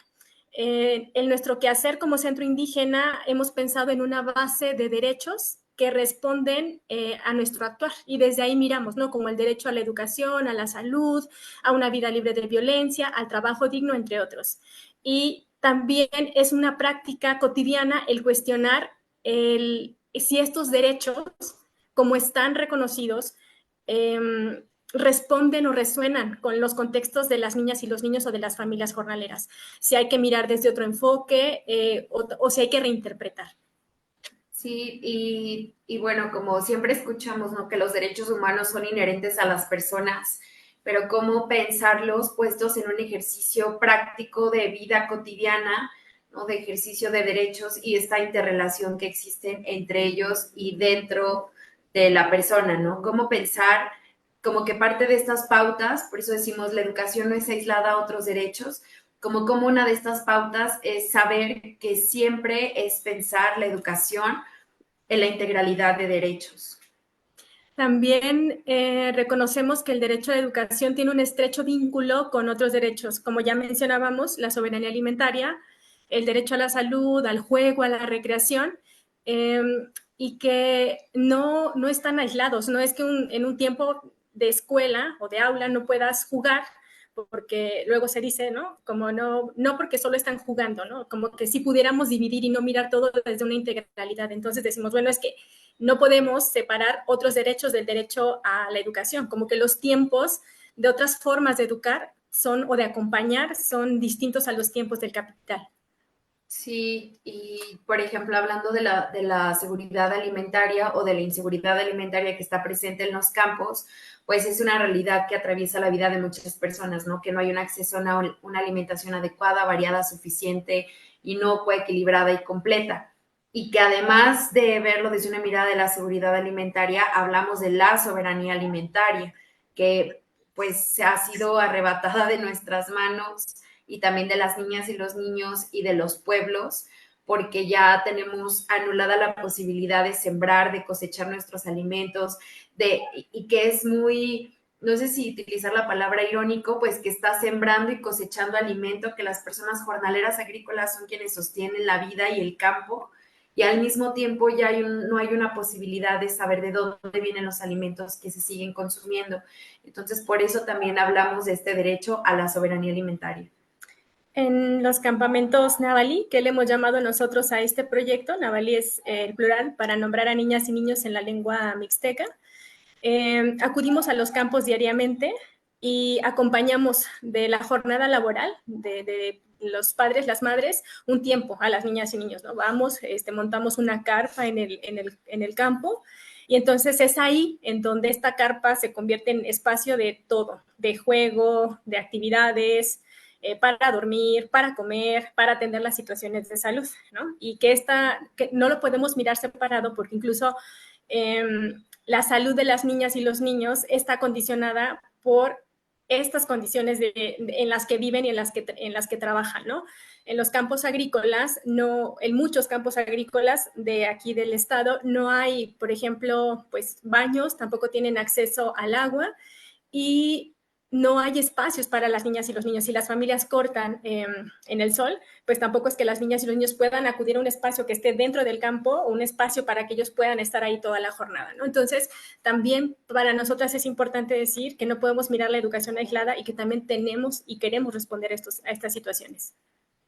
Sí, y en eso, por eso hablamos de estas pautas y que la educación no es aislada de otros derechos, ¿no? Porque decimos los derechos son mucho más allá de lo estipulado por un mundo occidental, ¿no? Como de estos son los derechos y 15 prerrogativas, sino nos preguntamos siempre para ellas, para ellos, ¿qué es la educación? ¿Cómo se aprende? ¿Cómo se enseña? ¿Qué condiciones se necesitan para que esto suceda? ¿No? No solamente puesta la carga en un actor o en algunas personas. Son estas condiciones que tenemos la certeza que son estructurales, que sostienen las desigualdades y está reproducida también por muchos actores, ¿no? No solo el gobierno. En nuestro territorio, por ejemplo, que ya compartía Luis un poco, está la agroindustria, están los mercados globales, ¿no? Guanajuato está pues dentro, ¿no? De la dinámica también de los mercados globales, y también hay mucho despojo de tierras, ¿no? Un despojo histórico de tierras hacia los pueblos originarios. Entonces, para nosotras es importante pensar en sus derechos, no como una lista dadas por alguien más, sino con esta base y preguntarnos cuáles son los pueblos de las niñas y de los niños, ¿no? Cuál es su historia, cuál es su cultura, y no dejar de ver eso, ¿no? También porque podría ser muy fácil caer en categorizar como niñez, indígena, migrante, ¿no? Incluso como homogenizando a todas las personas de pueblos originarios. También reconocer que acompañar este ejercicio del derecho a la educación de las niñas y los niños significa reconocer que nosotras como acompañantes en el centro indígena asumimos que las niñas y los niños no son del ámbito privado, no son exclusivas de las familias, y es algo a lo que nos toca responder a todas las personas, mirar esos contextos, mirar las situaciones que viven y que atraviesan y entonces hacer propuestas pedagógicas para poder acompañar desde ahí. Sí, pues ahora va la segunda pauta y va a ser como esta imagen que ven y también la que sigue, ¿no? Que es la educación tiene una base de pedagogía crítica, la educación no está solamente en la escuela. Y pues partimos desde las pedagogías críticas, ¿no? Desde que todas las personas tenemos saberes, aprendemos y compartimos, pues lo que es parte de nuestra experiencia y de nuestra vida. Y entonces también ha sido el acompañar reconociendo pues cuánta experiencia hay en una ruralidad que se mueve, en una ruralidad como muy viva, que visita y se apropia de un montón de territorios, que es parte de esos territorios, ya sea en otros procesos, ¿no? Que les contábamos, como en los cruceros, o en diferentes ciudades, o en los campos agrícolas que se mueven entre las ruralidades, pues que están puestas en un mundo globalizado, en un mundo contemporáneo. Y Acompañar desde las pedagogías críticas o con una base de pedagogías críticas, pues significa reconocer eso, nuestro territorio, quiénes somos, a quiénes acompañamos, nuestra propia experiencia y cómo se teje a partir del encuentro desde nuestros distintos lugares de origen, nuestras historias, pero también nuestros sueños, nuestros anhelos, y que ahí en esa posibilidad del encuentro está pues una clave muy importante. También pensar que los procesos de enseñanza y de aprendizaje no son exclusivos de las aulas, que suceden en casa, que suceden en las carpas, en los campos agrícolas, que suceden en una conversación en el día a día en el centro indígena, en los cruceros con las niñas y los niños tzotziles, que todo el tiempo estamos aprendiendo unas y otras, ¿no? Las niñas, los niños, nosotras, y que aprendemos también, o nuestro conocimiento parte de la vida cotidiana, de lo que conocemos, de los ciclos agrícolas, de la migración, de los diferentes territorios que visitamos. Y también pasa que el sistema educativo actual decide cuáles son los saberes válidos y cuáles no, y entonces algunos caben dentro del aula y algunos quedan fuera, ¿no? En la pandemia, algo creo que ya no tan lejano, pues, nos colocó grandes desafíos como centro indígena y creemos que en general a la educación.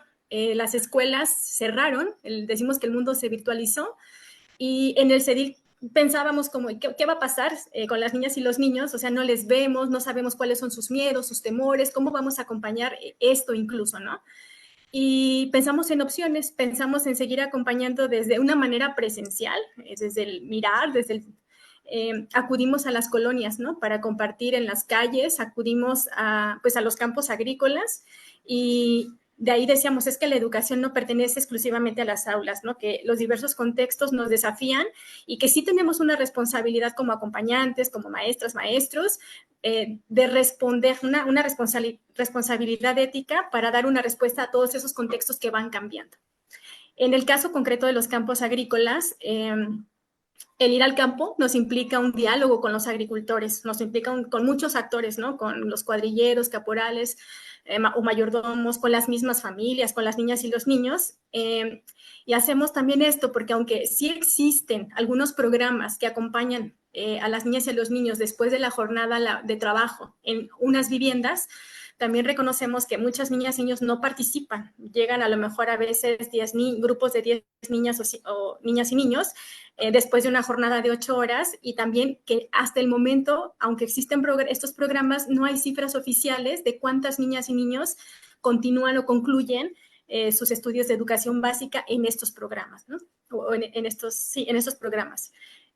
También partimos de que lo que pasa en la carpa y en estos procesos de enseñanza-aprendizaje sucede en los campos agrícolas, ¿no? Nos encontramos en un momento determinado y en la siguiente temporada pueden venir esas niñas o pueden venir otras, y aunque vengan, sabemos que si conocimos a Lu, que le gustaba tal cosa y que a lo mejor estaba aprendiendo a caminar y decía algunas palabras, pues Lu que viene en el 2024 no va a ser la misma en el 2025 y entonces pensamos, como no es un modelo, no es un molde, sino hay que estar leyendo pues la realidad cambiante y responder a eso.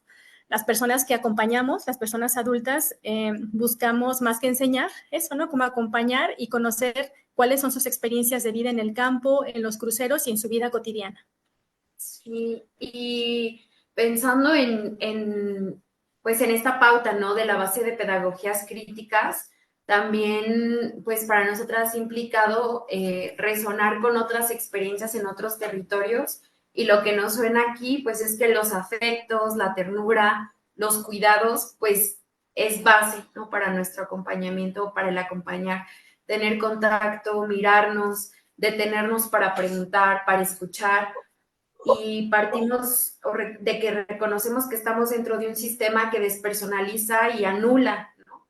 Como anula identidades, anula culturas, anula el movimiento, anula... Ay, perdón, aquí, ya. Anula un montón de, pues sí, no, como de la cultura, de lo que se vive, y que anula a las niñas, niños y adolescentes jornaleros agrícolas desde el pensar en un modelo de niñez ideal, ¿no? Basado pues en un enfoque tutelar de derechos, y que las niñas y niños no encajan en ese modelo ideal, ¿no? Que además es homogéneo, que tiene una lógica colonial, ¿no? Y que creemos que ahí tienen que encajar todas las niñas y niños, y entonces nosotras decimos no a esa anulación, ¿no? Les vamos a reconocer, ¿no? Desde eso, desde los cuidados, desde la ternura, empalabrando lo que ellas y ellos nos comparten, reconociendo pues la movilidad en la que se encuentran y reconociendo pues que ellas y ellos, lo que ya decíamos, ¿no? Tienen toda la experiencia pues de todo el recorrido del ciclo agrícola que realizan. Y con esto también compartirles que en las carpas, en los campos agrícolas, llegan niñas y niños o sea, es más, desde, no sé, algunos días de nacidos hasta los 10, 12 años. Hay infancias, hay niñas y niños que están trabajando, que se encuentran en el corte, y quienes no están en el corte vienen a la carpa, o a veces interrumpen un poco el corte y llegan a la carpa, ¿no? Con el permiso de mamá y papá. La carpa es nosotros nos gusta decir esta metáfora, puede ser muy grande, puede ser muy pequeña, depende de dónde la veamos, en un campo agrícola, ¿no? Es muy pequeña si pensamos que hay un sistema educativo que excluye, y lo que hemos dicho a las niñas y niños, como que no toma en cuenta los contextos y que es muy difícil responder. Y puede ser muy grande, porque lo que ahí sucede en los afectos, en el mirarnos desde las pedagogías críticas, tomando en cuenta esto, pues a veces es difícil de empalabrarlo, de escribirlo, ¿no? Niñas y niños, intentamos también como organizar, decimos nosotras, en áreas como el maternal, preescolar y primaria. Eso en el ideal, porque en el día a día esto pues no es posible, porque no podemos separar, y nos hemos dado cuenta, los vínculos están presentes todo el tiempo. Hay quienes cuidan, hermanas mayores o hermanos, que cuidan a otros de la familia, que pueden ser sus mismos hermanos, sus primos o algún familiar, y entonces pues no es que podamos hacer un aula como de bancas aquí, bancas acá, o un espacio definido para tal, sino todos terminamos conviviendo en ese espacio y nos toca adaptarnos, ¿no? Nos toca pensar que ese espacio es compartido y que no necesariamente hay un espacio exclusivo para cada una de estas etapas. Sí, y bueno, como con esto que dice Fabi, ¿no? De que como lo que va sucediendo también en la carpa o en los campos agrícolas, pasamos a esta última pauta, que es la educación se hace con la práctica de quien acompaña, ¿no? O de quienes acompañamos. Y ya compartía hace rato Luis, aquí en el Centro Indígena nosotros nos posicionamos desde acompañar, ¿no?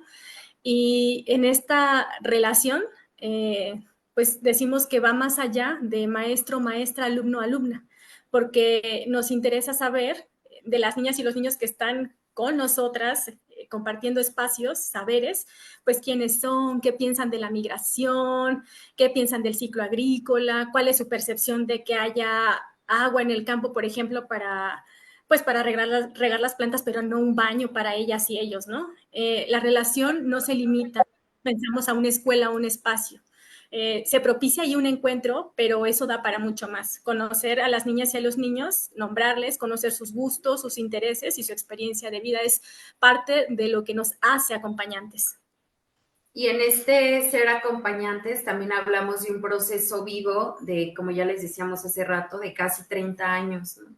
Un proceso en el que han participado, si bien como ya también decía Luis, hace 12 años en los campos agrícolas, pues 30 años con todas estas ruralidades en movimiento, con toda esta diversidad de personas también acá en nuestro territorio, y que 30 años ha significado un proceso en el que han participado un montón de personas bien diversas, con muchos saberes, que también ha implicado pues el mismo movimiento del proceso. Es un proceso muy vivo que se va acompañando de cambios culturales, de cambios generacionales, de perfiles, ¿no? Quienes vamos participando. Y que, como ya también se decía al inicio, todas las personas que participamos en el proceso asumimos que estamos dentro de una práctica pedagógica. Quien realiza los alimentos, quien está en el mantenimiento, quienes estamos en funciones administrativas, quienes estamos en funciones de ir a la carpa, quienes manejan, como el reconocimiento del encuentro y ahí la posibilidad de crear y construir aprendizajes y tejer sueños. Entonces, eso también es bien importante. Y en esta pauta, decir que acompañamos un proceso o muchos procesos también llenos de tensiones con las leyes, ¿no? De que las niñas y niños pues no pueden trabajar en los campos agrícolas, o que si sus papás y mamás las están explotando, o que si el gobierno ya les hizo detenciones porque no cumplían con regulaciones laborales y entonces se quedan sin trabajo, pero hay una deuda por llegar allá. Entonces hay un montón de tensiones que van sucediendo entre las mismas culturas o sistemas de creencias de quienes vamos acompañando, formamos el grupo de acompañantes, tensiones entre lo que dicen los derechos humanos, pero también el buen vivir, ¿no? Para las personas, y tensiones también presentes entre los paradigmas tutelares de derechos humanos, entre muchas lógicas coloniales que atraviesan leyes, prácticas, y bueno, como eso también, un acompañar lleno de tensiones. Y por supuesto que también el acompañar lo hacemos pues desde el cuerpo, decimos nosotras, porque nos atraviesa y ponemos el cuerpo, ¿no? En el campo, en los cruceros. Acompañamos, decimos, pues desde los brazos, desde los ojos, desde la mirada, el corazón, y dándole lugar a cada persona. Es como muy importante nombrar y reconocer a quienes hacemos este espacio, niñas, niños, personas pues adultas que intentamos, decimos, estar disponibles para ellas y ellos. Que el acompañar no es ajeno a lo que sucede en la vida de las niñas y los niños, de los temores que tienen en la migración, en otros estados. Es distinto la experiencia de ser jornalero y jornalero agrícola, lo han compartido, y entonces, pues es estar disponible para escuchar todo eso, ¿no? Como ya decía Mayo, también desde los dolores, las desapariciones y desde los contextos que nos comparten que viven en sus comunidades de origen, ¿no? La violencia, el desplazamiento interno forzado, y bueno, pues desde ahí también es que nos posicionamos y intentamos dar respuesta a esto, ¿no? Reconocer que cada encuentro, que cada temporada, que cada niño o niña es distinto. Y bueno, también como para cerrar esta pauta y esta parte de las pautas, decir que quienes acompañamos no hablamos tunsavi, pero aprendemos palabras o expresiones que las niñas y niños nos comparten. También aprendemos formas de ver la vida, formas de relacionarnos con las otras personas y formas de, pues sí, de acompañarnos.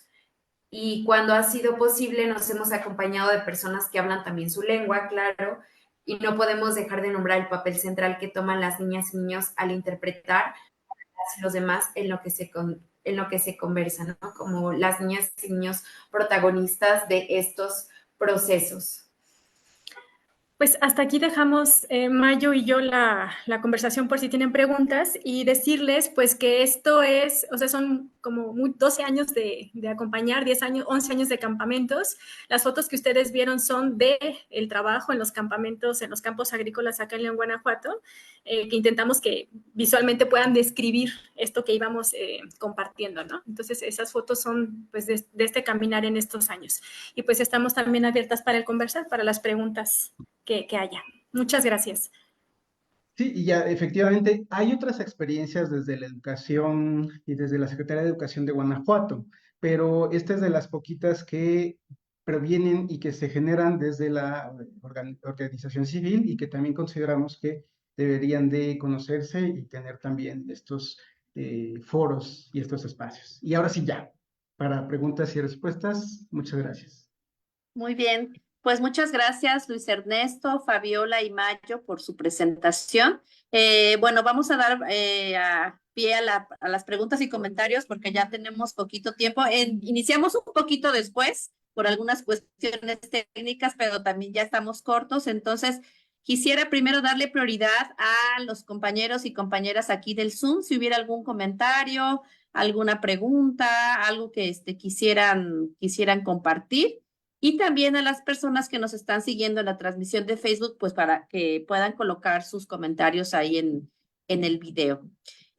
Bueno, mientras los compañeros se animan a preguntar algo, voy a leer un comentario que hacen en... ok. Diana, si quieres, te damos la palabra aprovechando que estás aquí presencialmente, y ya después vamos juntando el resto de los comentarios. Adelante, Diana. Sí. Gracias, gracias al colega, a las colegas por su tan interesante presentación. Y yo pensaba, si bien es cierto que la educación no ocurre únicamente en la escuela, ¿no? Que hay otros espacios educativos como el que las compañeras nos presentaron, eh, desde mi trabajo no dejo de preguntarme, ¿y entonces qué puede hacer la escuela, ¿no? ¿Qué se espera de la escuela?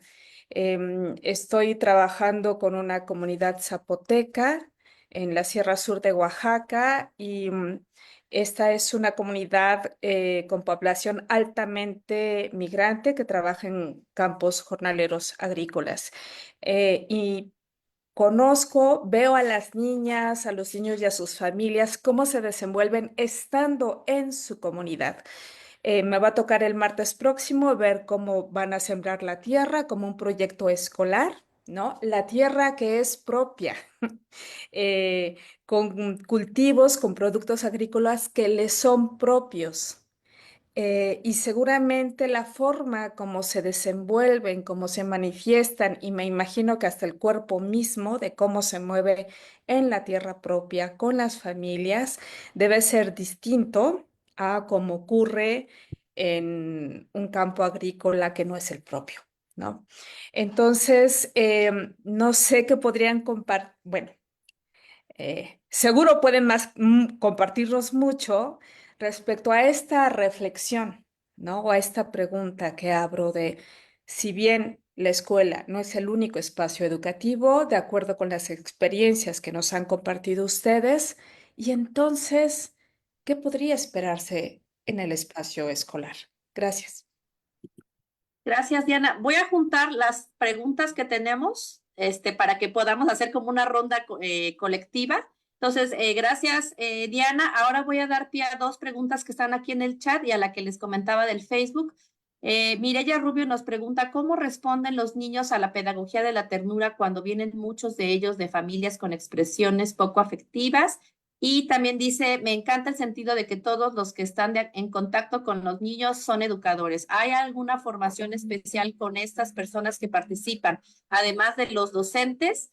Y la pregunta de Facebook y el comentario es de Beca Rodríguez. Ella dice, ¿cuáles serían los puntos clave para atender a comunidades indígenas originarias de Guanajuato, aparte de la náhuatl? Por ejemplo, los chichimecas fonaces, que también trabajan como jornaleros. ¿De qué manera creen que la pedagogía que implementan en el centro contribuye a la resistencia y preservación de las tradiciones y cultura de cada población más allá de las aulas? Juntamos estas preguntas y les doy la palabra. Gracias.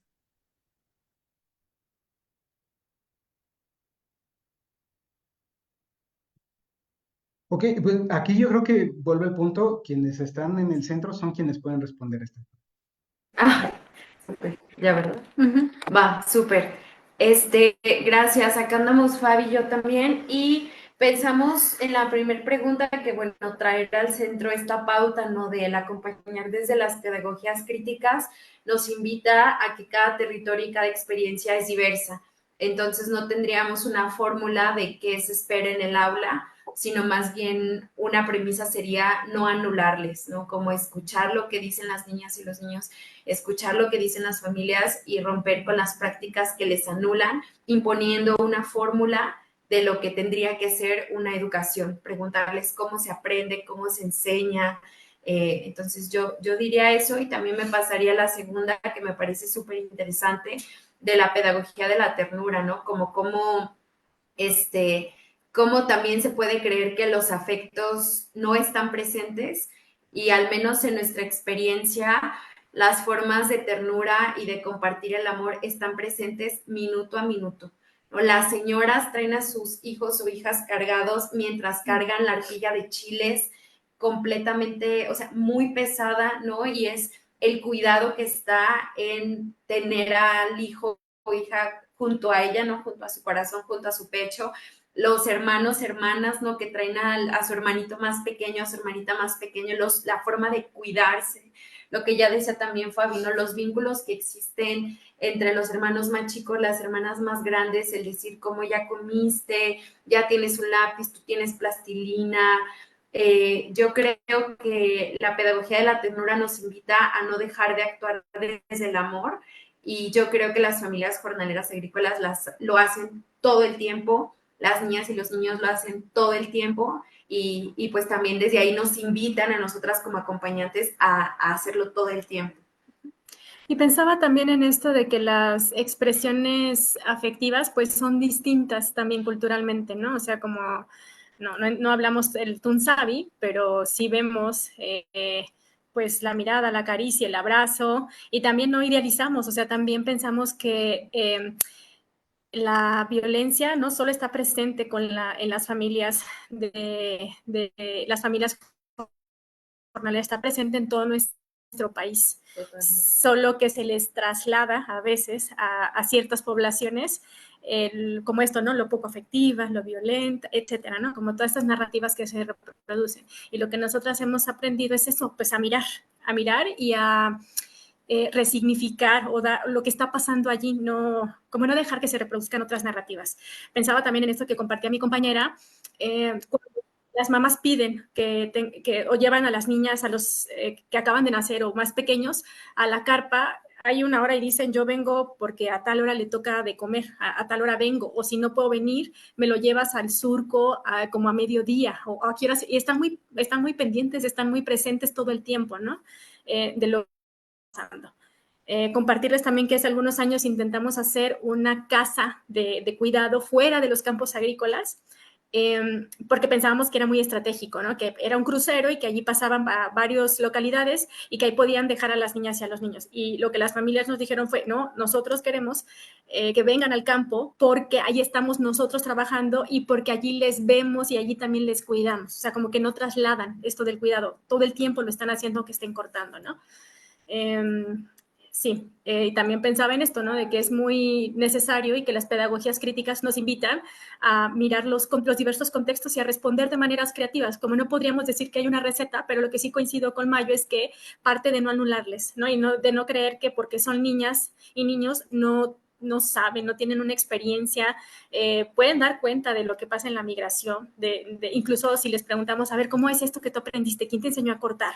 O cómo, si no has ido a la escuela, ¿sabes cuántas arpillas o cuántos kilos le caben a la arpilla, ¿no? O sea, como detonar la conversación con ellas y ellos. Sí, y bueno, de las también últimas preguntas, sumaría a quienes acompañamos, que si hay una formación especial, pues no, yo creo que no tenemos como una formación especial, ¿no? Quienes estamos en el centro, como que son formaciones muy diversas y eso es lo que nos complementa y lo que nos nutre definitivamente. Si bien hay personas que están formadas, ¿no? En pedagogía, en educación, también hay personas que son formación de psicología, personas que son de formación trabajadoras sociales, derecho, comunicación, y que la invitación siempre, nuevamente desde las pedagogías críticas, es esos saberes, ¿no? No situarnos solamente en un rol, sino aperturarnos a aprender y conocer de las demás experiencias y la disponibilidad de escucha y de construir con las niñas y niños también en los campos. Aunque no tenemos todos la misma formación, al proyecto se suman personas que son voluntarias también y personas de servicio social diversos. Y aunque no seamos de formación docentes, sí hay algo bien importantísimo y creo que es justo el piso político y ético del por qué hacemos lo que hacemos. O sea, desde dónde lo hacemos. No estamos, bueno, no por decir menos de los cuidados, pero es cuidar, es acompañar, es responder, es mirar. ¿Por qué hacemos lo que hacemos en un contexto en donde hay una educación, un sistema educativo que no alcanza a responder y que si nos quedamos allí, pues pasaría mucho tiempo, ¿no? Sino buscar otras formas. Entonces, sí es bien importante el saber que esto que hacemos es con las niñas y los niños, para las niñas y los niños, y no mirándoles desde el que hay que llenarles de contenido o solo transmitirles saberes, sino el que a quien yo tengo frente a mí también me dice mucho de la vida, ¿no? Y buscamos estar en constantes reflexiones, ¿no? Porque al final del día estamos, como dice Rita Segato en Contrapedagogías de la Crueldad, estamos en el sistema, no estamos frente a sistemas, estamos en un sistema adultocéntrico, capitalista, neoliberal, ¿no? De supremacía blanca que atraviesa las realidades de las personas y las nuestras. Entonces, constante irnos espejeando también para autocuestionarnos y pues transformar prácticas que también puedan estar desde estas otras lógicas que no queremos.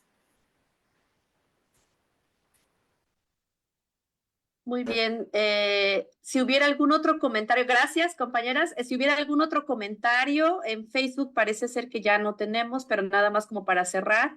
Y bueno, y si no, pues más bien me resta agradecerles, Fabiola, Mayo, por estar aquí presentes, Luis Ernesto, también por la presentación, y a Esteban por también su interesante presentación de todos. Y pues más bien, como ya estamos justo colgados un poquito de la hora, lo que quiero ahora para cerrar, pues es simplemente recordarles nuestra próxima sesión, que está planteada para el 29 de noviembre, y vamos a tener dos presentaciones. La primera es de David Castro, de la Universidad Intercultural del Estado de Puebla, con su ponencia sobre enfoques de educación intercultural y políticas educativas en México, 1980-2022, y a Lucila Sánchez García, de la Universidad de Guadalajara, tácticas y estrategias en los procesos de enseñanza-aprendizaje en la materia de lengua indígena. Y también quisiera hacerles otro comercial a propósito del tema de la migración y bueno, muchos otros temas que han surgido aquí en la RIER, así es, a puertas abiertas en el seminario de los miembros de la RIER, que está abierta la convocatoria. Hoy se abrió la convocatoria a la maestría en Antropología Social del CIESAS Pacífico Sur. El CIESAS Pacífico Sur es un centro público CONACYT donde yo tengo el gusto de poder trabajar. Y esta maestría abre una línea, hay dos líneas, antropología médica y educación, diversidad y poder. Uno de los ejes que se está ofertando en esta nueva convocatoria es migración y educación. Entonces, entre muchos otros temas que tienen que ver también con sujetos docentes, trabajo docente y educación y territorio, ustedes pueden ingresar a la página de CIESAS, que es www.ciesas.edu, en la sección de convocatorias. Y bueno, es más bien como una invitación para que puedan explorar. La maestría tiene beca CONACYT, que también es un gran apoyo para las y los estudiantes que quieran aplicar. Y bueno, más bien es como un comercial un poco relacionado con las temáticas de la RIER. Y bueno, pues más bien agradecer, creo que tuvimos una excelente sesión, con temas muy complejos, muy diversos, pero que justamente nos puedan dar el panorama de lo que se hace dentro de la RIER, y no solo dentro de la RIER, sino de las personas que colaboran con otras instancias. En este caso, como el día de hoy tuvimos pues la participación de Mayo y Fabiola para conocer este trabajo de articulación que ha hecho de manera directa Luis Ernesto junto con la asociación civil que nos presentan, ¿no? Entonces creo que también es un poco la idea de ver cuáles son las distintas redes en las cuales se mueven las y los integrantes de la RIER. Y bueno, más que nada, pues eso, agradecer, muchas gracias a los compañeros que nos acompañaron aquí en la RIER. Siempre es difícil los viernes en la tarde, fin de semana, sí es complicado, pero pues estuvieron aquí también acompañando y apoyando el seminario. Y bueno, también la grabación se queda ahí en el Facebook para las personas que no pudieron estar, pero pues pueden pasar la liga para después verla en formato asincrónico, ¿no? Entonces, pues muchas gracias, Itzel, muchas gracias por la coordinación y nos estamos viendo el 29 de noviembre. Gracias.